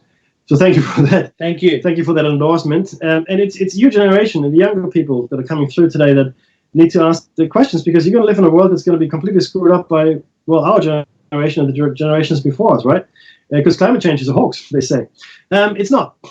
It's happening. I'm not saying we caused it, but it's a thing that's. And it's not like climate has changed all the time. Whatever. So anyway, Amy, thank you very much for taking the time to look us up, and hopefully you're enjoying this particular show as well. So we are there in a vacuum of knowledge. We are, because we have a little bit of knowledge, right? But the rest of it is completely empty, and we fill it with nonsense and theories and God and all kinds of things. I'm not against God. It's got strings in there now too. Got strings in there, right? They're all curled up. Yeah, all the extra dimensions, they're all curled up, by the way, in case you're wondering. Up to, I think, 13 spatial dimensions. Whatever. So here we are. And so going back to the story, though, now, of course, the evidence, or so the text claims, the evidence of the existence of these giants is a massive threat to the theory of Darwinism and the ruling class, and of course the false history of the world. Well, adjusted history, I want to say. Adjusted history. It's not fake history, it's just adjusted. Where's Tartaria? Hey, shh, doesn't exist. It is still claimed today that human evolution has been an uninterrupted development pattern for hundreds of thousands, even millions of years, never disturbed by any other species, but it is not. There's a whole series of counter-evidence, unusual mummy and skeleton finds. That is correct. Now, in fact, proof of one or more unknown human species on Earth would completely destroy Darwinism. Well, I don't think it would destroy it, as well as the fake history of the Earth. But it's high time to find out the truth about our true past and our place in the universe. And then, there's a whole bunch of political stuff here. But the truth is this. We already know that Darwinian, or what posted as theory of evolution, is probably not correct. Because there is no slow and steady in this. Mm-hmm. We haven't found all the missing links. We haven't. Well, I don't think we will, but the jury's still out on that. What I think is a lot more likely is that we are experiencing punctuated equilibrium, which means, and this was another scientific theory around evolution, which means that the changes in us are catastrophic. So they're massive leaps. That's right. Caused by a catastrophe. Yes, absolutely. And sudden need to adapt. Boom. Adapt or die. That's it. Adapt or die. And this is what we've seen happen. Like, it is a fraction of a percent. That's right. Of species that survived to this day from the beginning. Yeah. A fraction of a percent. Yeah. Not half. Crocodiles. Not 10%. A fraction. Chickens. At one event, and I think this was 300 million years ago, I think 95% of species, and at that time, actually a bit longer, at that time was mostly marine species, there weren't too many land animals, 95% of species were wiped out. So what you see around you, all around you, is the remaining percent. In fact, there have been events since then which whittles it down. So I'm saying we are a fraction of a percent of what originally was there, right? And that's my contention when I'm talking about as well around the. It might have looked at a completely different place should there not have been a catastrophe. Completely, not only that, but if we ever met someone that evolved, let's say that's the thing, evolved on another planet somewhere, their evolutionary path would have been completely different. Yeah. Completely different. And look, that's one of the points that comes up when the 52 species of aliens were declared in the National Press Club. That most of them were bipedal. Yeah. And most of them had our arrangement of physical attributes. It's the anthropomorphic problem. In fact, the funny thing is this: Star Trek, in its writing, because in their writing they assumed a lot of the others like Vulcans and Klingons, but they're all humanoid more or less. Yeah, right? Betazoids. So yeah, it made no sense. So what there was an double episode, and Jean-Luc Picard is actually an amateur archaeologist. Jean-Luc Picard, right? And so they found this, and this other archaeologist had found evidence. So they find him, and what they found is that certain elements or certain sections of your DNA, or of the other species' DNA, had an encoded message. So they assemble a message. Get all the species together, right? And the message was from, I don't know, like 100 million or a billion years ago, whatever it was. From the creators. From the creators, which had seeded at least our galaxy with humanoid life, right? So there was actually a story, a theme in Star Trek. Because the writers aren't stupid. We got a problem here, right? Only once all of those people got together, the message would be resolved. Bingo. But unfortunately, what they had envisioned, the creators, didn't actually happen. It just... That's right. They did it scientifically. Right? Yeah, bingo, right? Now, there's, of course, in Star Trek, there were a few other life forms as well, like silicon life forms, trees and such that came across. But the vast majority of the life forms they came across that were mobile and I guess, like us, were humanoids, and therefore most likely to be in conflict with us. And the majority of the Star Trek characters from all the different life forms only had their head different. Yeah. Yes. Pretty much. That just showed an origin of some kind. Yeah. Correct. Extraordinary. Yeah, but it is. So we have the same problem. Yeah. Now, in our reality, and let's assume for a second here that these alien species are in fact there. Let's just for a second take that at face value. 51, 21, 20, 1,000 million other characters, right? But they're all more or less humanoid, right? That's a big problem. What we can say then, without a glimmer of a doubt, relative ease, is that either there was a creator, right, that seeded our galaxy, one, or two, that we're not in fact dealing with aliens at all. And by alien I mean someone born outside of a solar system. So what I'm saying, like a progenitor race, but within the solar system. Yeah. Let me be more clear. I think if we're dealing with humanoids and we don't have a seeding race like millions of years ago, then it could be assumed that we or either we are a colony of a seed planet, or we are the seed planet and everybody came from here, and there's no returning potentially, right? Because again, we're talking. I want to repeat what we said in the first hour. 300 million years ago, scientists think there may have been a nuclear war on Mars. Yeah. This is not hard and fast. It's not mainstream science, but it's a thing that's out there. It's a meme. All right, people are thinking and talking about that. 300 million years is an awfully long time. It would only take 75 million years if we were spacefaring to populate all of the other planets and seed them ourselves. Bingo. And that's the latest calculation. I've got the book Cosmos. Unser Cosmos by Carl Sagan. Yeah, right. Where they actually drew out what that looked like. It's like a beautiful graphic. I can't find it right now, but the point is, Dave is exactly right. Assuming that slower than light travel, there's this network of stars that we would spread to. It's really cool graphic. Yeah, it would take. Sorry, I've got the book right here, but it would take too long to find. The thing was that it's a calculable length of time. It's less than the age of the Earth, and it's certainly within our grasp to be able to achieve it. Yep. Now, given that we're not, light traveling, that's something else. That made my brain juices go. Yeah, 100%. 100%. Here you go. And this is I'm showing to Dave now, right? This is our galaxy. Yeah. And the red and green is their path. Shows how we will populate, right? Sort of like the out of Africa thing. Yeah. Right? You might have seen lines on the planet Earth. Well, this is lines showing the Milky Way galaxy. Yep.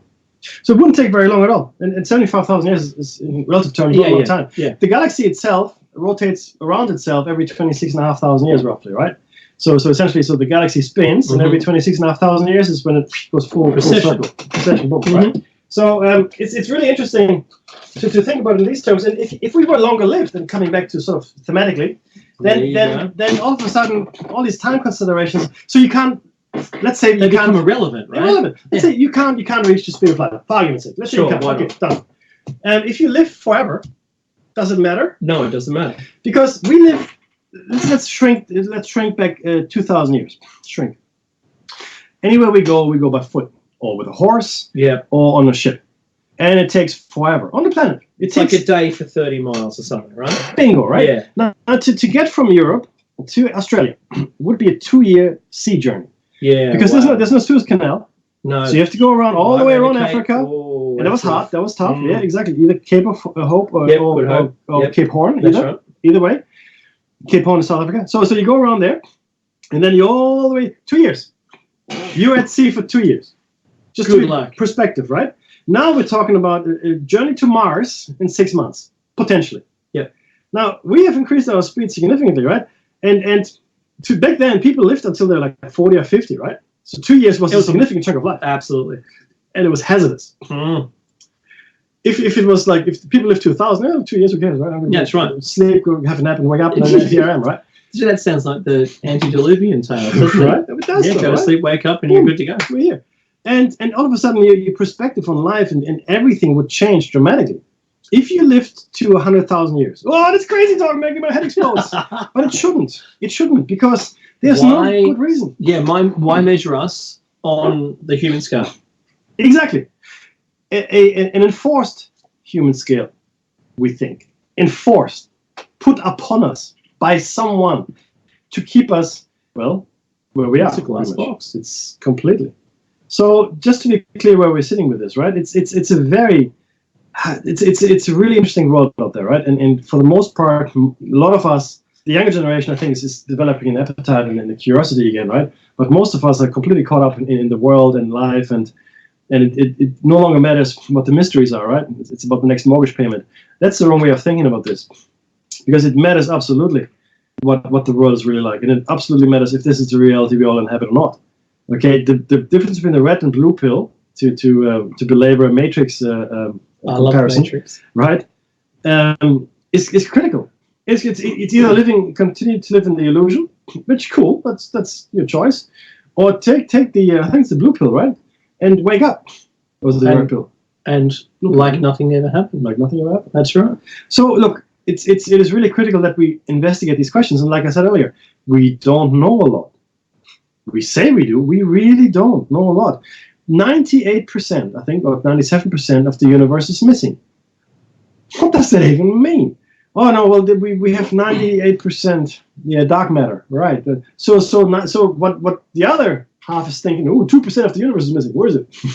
Right? Well, I saw a documentary yesterday, and it said 48% of the universe is dark matter, and the differential between that and what the physical universe has in it is dark energy. And now they've got a second thing that they can call something, because they just call it dark because they don't know what it is. Whether or not that means anything at all to anybody, except for maybe we're sharing matter with another universe. That's also plausible. Look, And I like to think of Everett's many worlds theory here. So Everett had this idea, back in the 50s. Kenny Everett. No, that we in fact looking at the quantum equations and quantum physics, he figured, well, look, he looked at double slit experiments, he looked at the probability curve of events occurring, and also the collapse, of course, the coherence and decoherence, and he said, well, all these events are happening at one point until I look at it, and when I look at it, I get it solidifies into our reality. Here we are. But what happens to all the other bits and pieces? Now, scientists today believe that everything on that curve of probabilities exists still, which is everything, like the infinity of worlds, even the outlying. No, everything. Yep. 100%. In fact, they're less likely, but less likely compared to us. So that means, in relative, I guess, spatial terms, they're further away from us. So what then? I mean, if you look at any normal curve, any Bell distribution, if you've done statistics, right, they're always outliers, 2, 3, 5, 10 standard deviations. That's right. Away. Doesn't mean they don't exist. It's just it becomes less and less likely for them to occur. Just means the numbers are small. Winning lottery. That's it. Winning lottery ticket. Yeah. Every week, people, millions and millions and millions and millions of people play lotto. Redneck retirement fund. That's what that is. Boom! It's Plan D, right? Yeah. So it should be your Plan D. If it's your Plan A, you got a problem. Yeah. But the point here is that people win.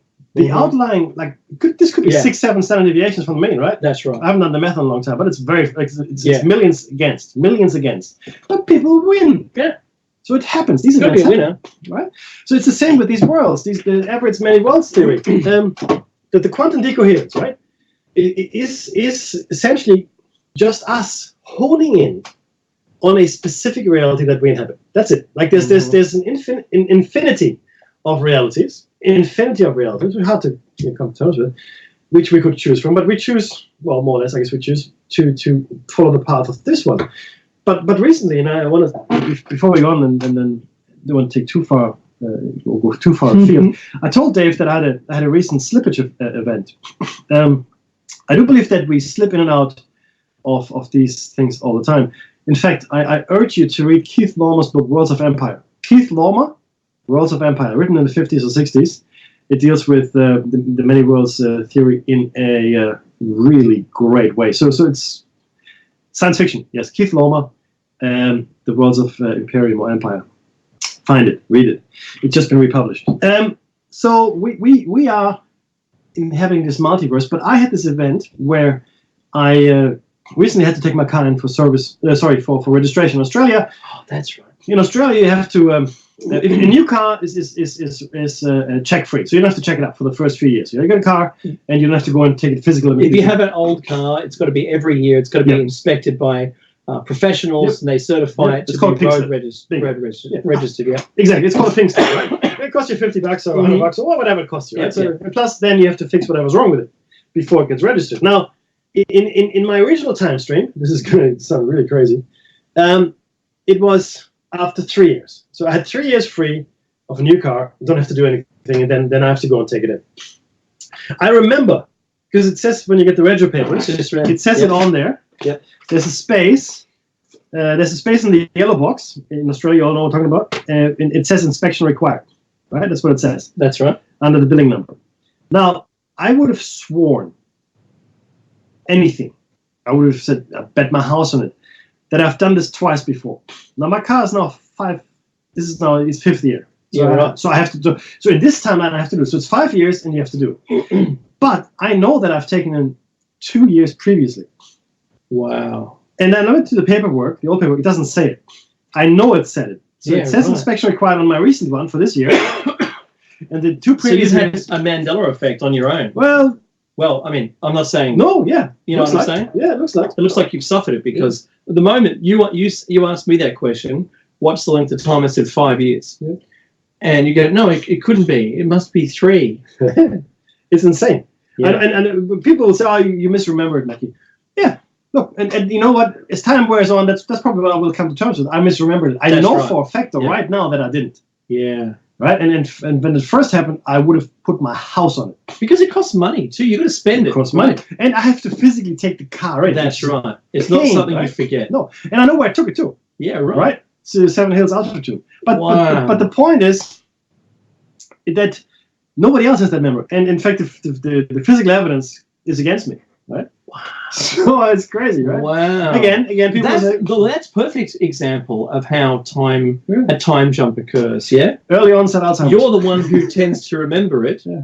and there's nothing else to support it, to No. substantiate it. Yeah, and this is the only difference that I found, more or less. I'm still looking for other things, but that's the only major difference I found. Because I'm in the group of people who remember that Mandela died in prison There you go. of an illness. He died. Yeah, and there are many little. And see, the things, it's little things, and this is really what's compelling. It's not necessarily the big one. I mean, Mandela is of course a big one, right? But Yeah. a lot of people that have these time slippage It's effects. the little things. The little things, the tiny things, right? Yeah. This is different. That's different. There was another one where the path near my brother's house went a certain direction.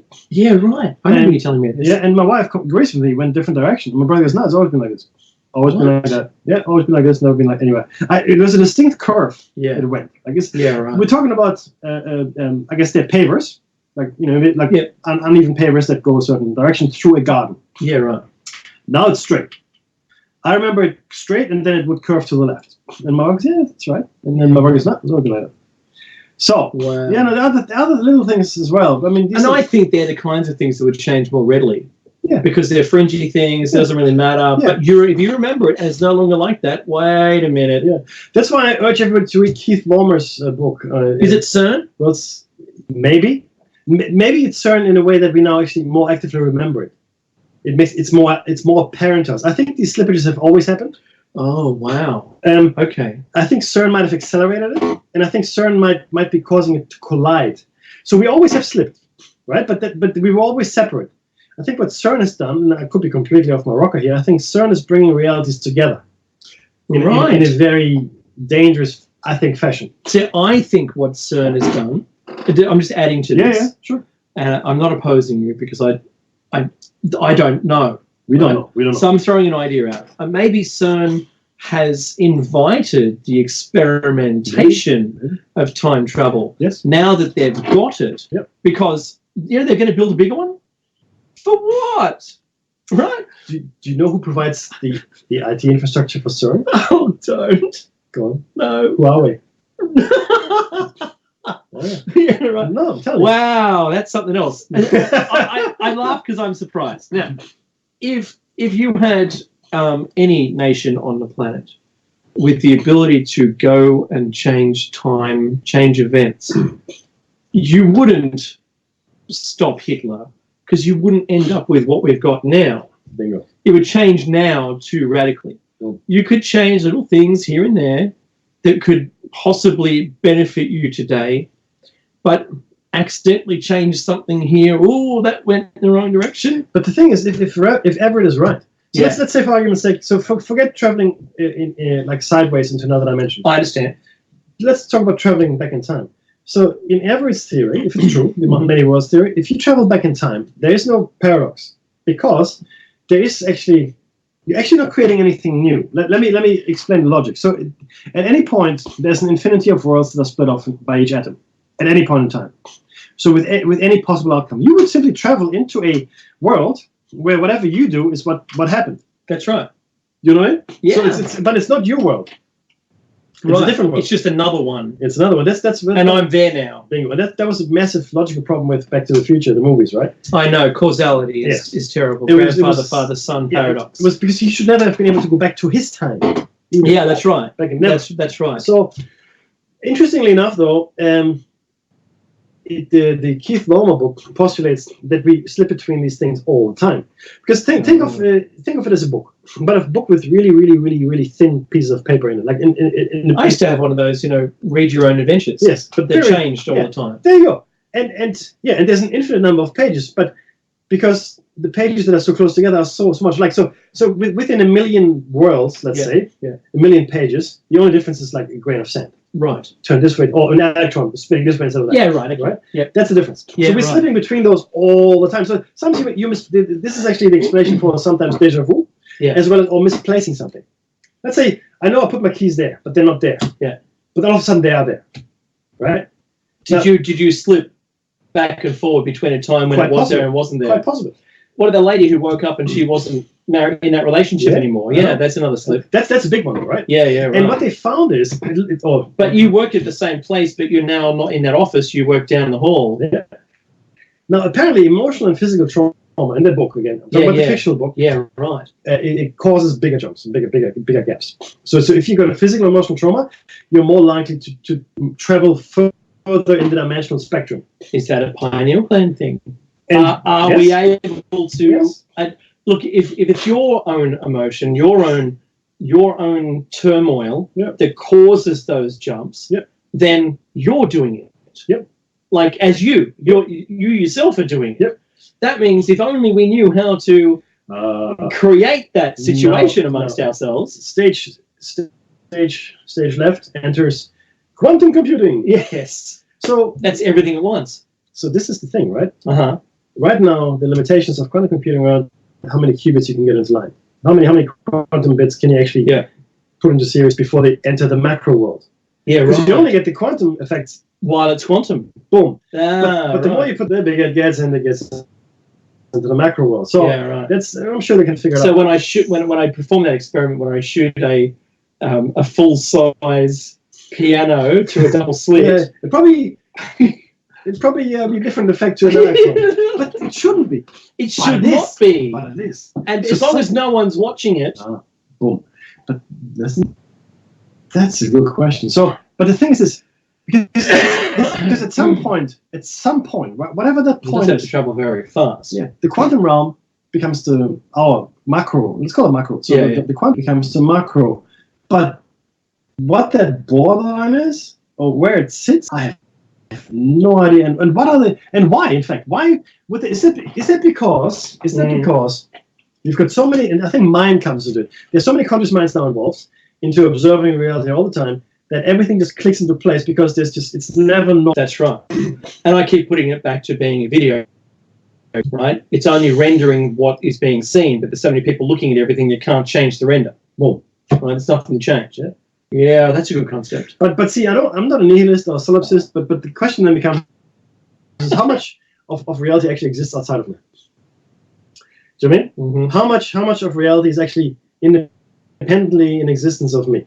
Well, guess what? You know, if there's a tree falling in a forest and no one is there to hear it, does it make any sound? I think that's the wrong question. If there's a tree that falls in the forest, was it rendered? Yeah, was it rendered? Was the sound then splashed onto it? Ew. What? But it's a good point, though, right? And we're only using these computer terms because it's the best way we can describe this analogy, right? I mean, clearly it's not that. Clearly it's not that, but it's a process like that. You know. Well, that's like the digital universe. Yeah, but it's our best definition of it so far. Yeah. And it's a primitive description at best as to Not E8. We're not talking E8. But we know E8 is it. You know, Mecky and I have been talking about how do we discuss E8 with our audience in a 2-hour show where we're able to define it properly. I know how. Unsuccessfully. Yay! It's like Dr. Marvin Monroe growing a child in a booth for its whole life, and he's only postulating that it'll harbor a deep resentment against him. Wow, that's awesome. Let's fund that. So I think you're right. I think you're right there. That it certainly needs to be explored. Yeah. But who's going to be able to do that? Look, You know? Are we going to be ready for that? I find some more easily digestible things, but the reason I wanted to talk about E8 because of its connection to the Tree of Life, and That's true. Pythagoras. And you made a physical types out there. if you know about the Merkaba, Tree of Life, and all of those wonderful things, then you also understand that E8 in its 2-dimensional, 3-dimensional expression actually is the Tree of Life, a powerful mandala, and that is just an astonishing revelation once you see the rendering of it.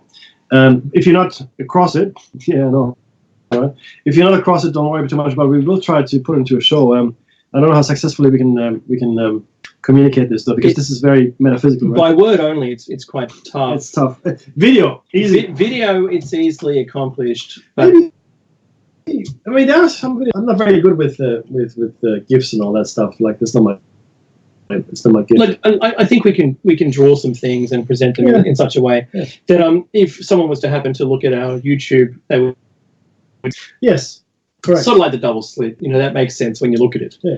Describing it is actually a whole other thing.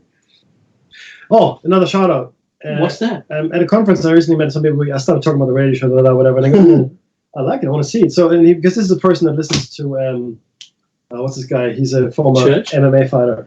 No.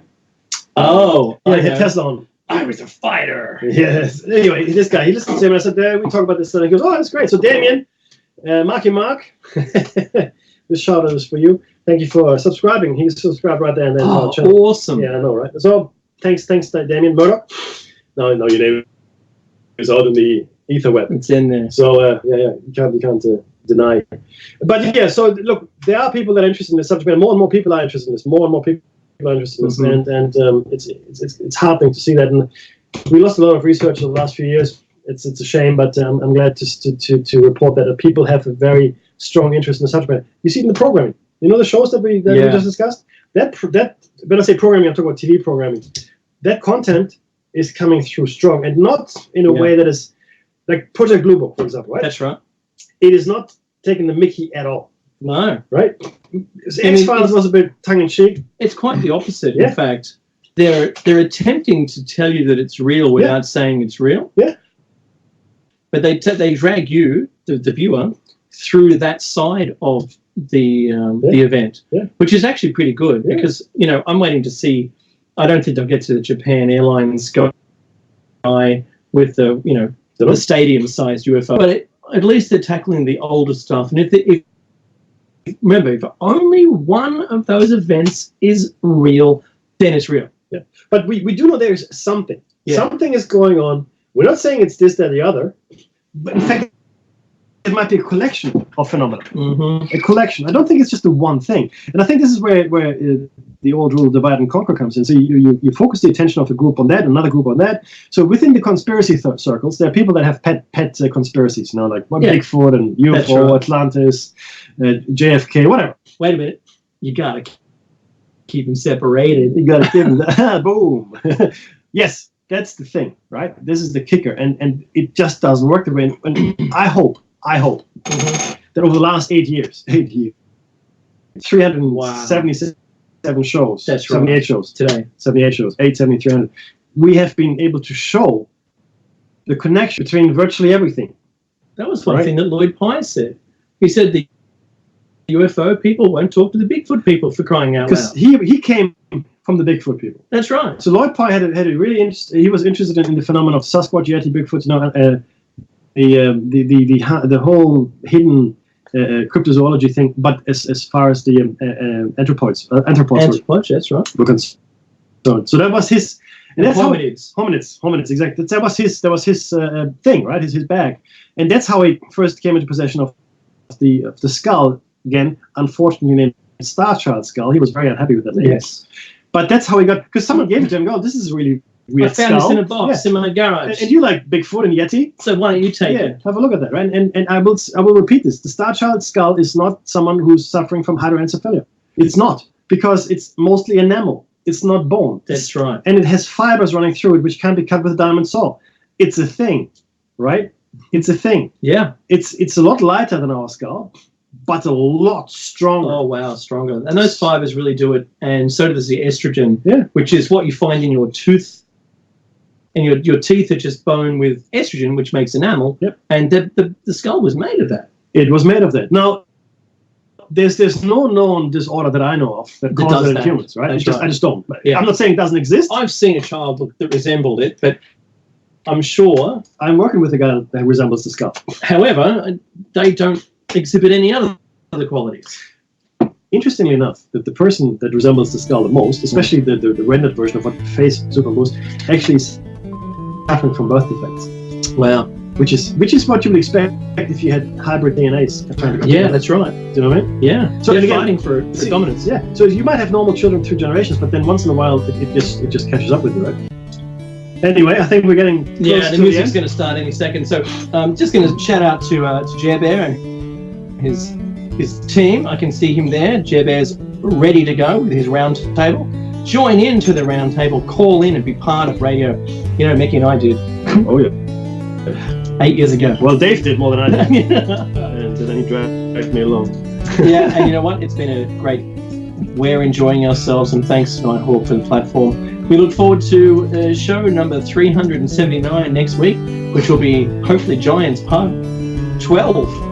Let's say. That's what it's going to be. Yeah, I'm sure. If not, we'll have a guest. If not, we'll have a guest, and we'll announce them when they're online. Beautiful. I like this. There's the music. Take care. FreedomSlips.com. We'll be right back after